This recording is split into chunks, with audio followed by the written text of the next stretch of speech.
Hello student, मैं मोहित तोमर आप सभी का आपके प्यारे यूट्यूब चैनल में स्वागत करता हूं। दोस्तों, आज की इस वीडियो का जो हमारा टॉपिक है वह है द्रव्यमान।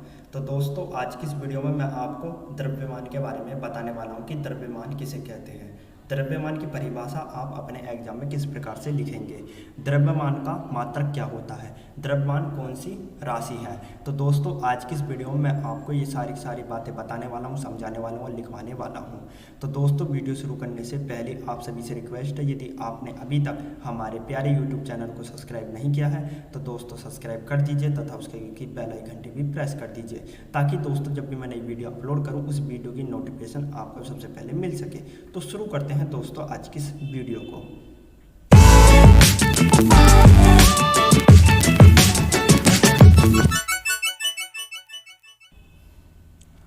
तो दोस्तों, आपको हेडिंग डालनी है द्रव्यमान। क्या हेडिंग डालनी है दोस्तों? द्रव्यमान। तो दोस्तों समझिए कि द्रव्यमान किसे कहते हैं। किसी वस्तु में उपस्थित पदार्थ की मात्रा को द्रव्यमान कहते हैं। किसी वस्तु में उपस्थित पदार्थ की मात्रा को द्रव्यमान कहते हैं। अब दोस्तों, आप इस बात को एक एग्जाम्पल, एक उदाहरण से समझिए। मान लीजिए दोस्तों, मेरे पास कोई बर्तन है, ठीक है ना। उस बर्तन में मैंने जल भर दिया, तो उस बर्तन में जल सहित उस बर्तन की जो मात्रा है वो 2 किलो हो गया। भाई दोस्तों, मैं ये खाली बर्तन था, मैंने इसमें जल भर दिया। अब इस बर्तन की जो मात्रा होगी वो 2 किलो हो गया। कितनी होगी? 2 किलो। मतलब इस बर्तन का जो वजन है वो 2 किलो हो गया है। तो जो इस बर्तन का जो वजन है ना 2 किलो, इसी को हम द्रव्यमान कहेंगे। क्या कहेंगे दोस्तों? द्रव्यमान कहेंगे। तो दोस्तों, कहने का मतलब ये है कि किसी वस्तु में उपस्थित जो भी वजन होगा वही क्या कहलाएगा? द्रव्यमान कहलाएगा। वही क्या कहलाएगा दोस्तों? द्रव्यमान कहलाएगा। जैसे इस वस्तु में कितना वजन है? 2 किलो वजन है, तो इसी को हम क्या कहेंगे? द्रव्यमान कहेंगे। ठीक है ना। कोई भी वस्तु होगी, उस वस्तु के अंदर जो भी वजन होगा या जो भी मात्रा होगी उसी को हम क्या कहेंगे दोस्तों? द्रव्यमान कहेंगे। तो दोस्तों, आपको समझ में आ गया होगा कि द्रव्यमान किसे कहते हैं। अब बात दोस्तों आती है कि द्रव्यमान की परिभाषा आप एग्जाम में किस प्रकार से लिखेंगे। तो दोस्तों, आपको लिखना है कि किसी वस्तु में उपस्थित पदार्थ की मात्रा को द्रव्यमान कहते हैं। किसी वस्तु में उपस्थित पदार्थ की मात्रा को द्रव्यमान कहते हैं। तो दोस्तों, आपको सेम इस तरीके से तो एग्जाम में परिभाषा लिखनी है द्रव्यमान की। मैंने सेम उसी तरीके से परिभाषा लिखवाई जिस तरीके से मैंने आपको द्रव्यमान समझाया है। ठीक है दोस्तों, आपको अगला पॉइंट लिखना है, किसी वस्तु का द्रव्यमान कभी शून्य नहीं हो सकता। दोस्तों, किसी भी वस्तु का द्रव्यमान कभी शून्य नहीं हो सकता। मान लीजिए दोस्तों, आपके पास कोई भी वस्तु है, छोटी से छोटी ले लीजिए, बड़ी से बड़ी ले लीजिए। उस वस्तु के अंदर वजन जरूर होगा, उस वस्तु के अंदर मात्रा जरूर होगी, तो कुछ ना कुछ मात्रा होगी। तो दोस्तों, जब कोई भी वस्तु ले लीजिए उसके अंदर मात्रा होती है तो इसका मतलब ये है कि उसका द्रव्यमान कभी शून्य नहीं हो सकता। क्योंकि दोस्तों, किसी भी वस्तु में उपस्थित पदार्थ की मात्रा को ही हम क्या कहते हैं? द्रव्यमान कहते हैं। किसी भी वस्तु में उपस्थित पदार्थ की मात्रा को ही हम क्या कहते हैं दोस्तों? द्रव्यमान कहते हैं। जब कोई छोटी सी छोटी वस्तु होगी उसके अंदर कुछ ना कुछ मात्रा होगी तो उसका द्रव्यमान कभी शून्य हो ही नहीं सकता। हो सकता है क्या? नहीं हो सकता। ठीक है दोस्तों। तो दोस्तों, आपके दूसरा पॉइंट समझ में आ गया होगा। दोस्तों, आपको अगला पॉइंट में लिखना है, द्रव्यमान में चूंकि वस्तु का केवल परिमाण होता है, दिशा नहीं होती है, अतः यह अदिश राशि है। दोस्तों, वस्तु के अंदर केवल मात्रा होती है, मतलब परिमाण होता है। वस्तु के अंदर केवल क्या होता? परिमाण होता, केवल मात्रा होती है, उसके अंदर दिशा नहीं होती है। द्रव्यमान कभी दिशा नहीं बताता, द्रव्यमान केवल परिमाण बताता है कि इस वस्तु के अंदर इतना परिमाण है, कि इस वस्तु के अंदर इतनी मात्रा है।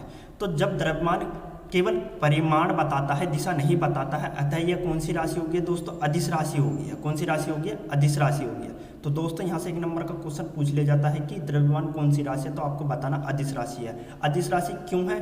क्योंकि दोस्तों, वस्तु का केवल परिमाण होता है द्रव्यमान में, दिशा नहीं होती है। द्रव्यमान कभी दिशा नहीं बताता, द्रव्यमान केवल वस्तु के अंदर परिमाण बताता है कि उस वस्तु के अंदर कितना परिमाण है, मतलब उस वस्तु के अंदर कितनी मात्रा है। ठीक है दोस्तों, आपको अगला पॉइंट लिखना है, द्रव्यमान का SI मात्रक किलोग्राम होता है। द्रव्यमान का SI मात्रक किलोग्राम होता है। इसे ग्राम और मिलीग्राम में भी मापा जाता है। किसी भी वस्तु का द्रव्यमान मापने के लिए साधारण तुला की आवश्यकता पड़ती है। तो दोस्तों, द्रव्यमान का SI मात्रक क्या होता है? किलोग्राम होता है। और दोस्तों, किसी भी वस्तु का द्रव्यमान हम ग्राम और मिलीग्राम में भी माप सकते हैं। अब दोस्तों, आप दुकान पर जाइए तो दुकान पर आप कोई भी सामान लेते हैं तो या तो किलोग्राम में मिलेगी या मिलीग्राम में या ग्राम में मिलेगी, ठीक है, इससे भी ऊपर मिल जाती है, ठीक है। तो ऐसा नहीं है कि द्रव्यमान को केवल किलोग्राम में ही आप माप सकते हैं, आप द्रव्यमान को ग्राम में भी माप सकते हैं, मिलीग्राम में भी माप सकते हैं, ठीक है। बस आपको ये ध्यान रखना होगा कि द्रव्यमान का ऐसा ही मात्रक किलोग्राम होता है, ठीक है। और द्रव्यमान को किसी भी साधारण तुला से नाप सकते हैं आप, कोई भी साधारण तुला जो होगी उसी से आप द्रव्यमान का पता लगा सकते हैं कि इस वस्तु के अंदर इतना द्रव्यमान है, ठीक है दोस्तों। दोस्तों आपको अगले पॉइंट में लिखना है, किसी वस्तु के द्रव्यमान का मान प्रत्येक स्थान पर समान रहता है। यदि आप एक वस्तु लीजिए दोस्तों, ठीक है, उस वस्तु को आप एक स्थान पर रखिए और उसको देखिए कि उस स्थान पर उस वस्तु की मात्रा कितनी है, फिर उसे दूसरे स्थान पर लेकर जाइए, दूसरे स्थान पर देखिए उस वस्तु की मात्रा कितनी है। तो दोस्तों देखना, दोनों वस्तुओं की मात्रा समान होगी, मतलब द्रव्यमान समान होगा। तो कहने का मतलब दोस्तों यह है कि वस्तु का जो द्रव्यमान होता है वो प्रत्येक स्थान पर समान ही रहता है, ठीक है, उसमें कोई परिवर्तन नहीं होता है। दोस्तों आपको अगले पॉइंट में लिखना है, द्रव्यमान को m से निरूपित किया जाता है, द्रव्यमान को m से निरूपित किया जाता है, वो भी स्मॉल m, ठीक है ना, द्रव्यमान को स्मॉल m से निरूपित किया जाता है।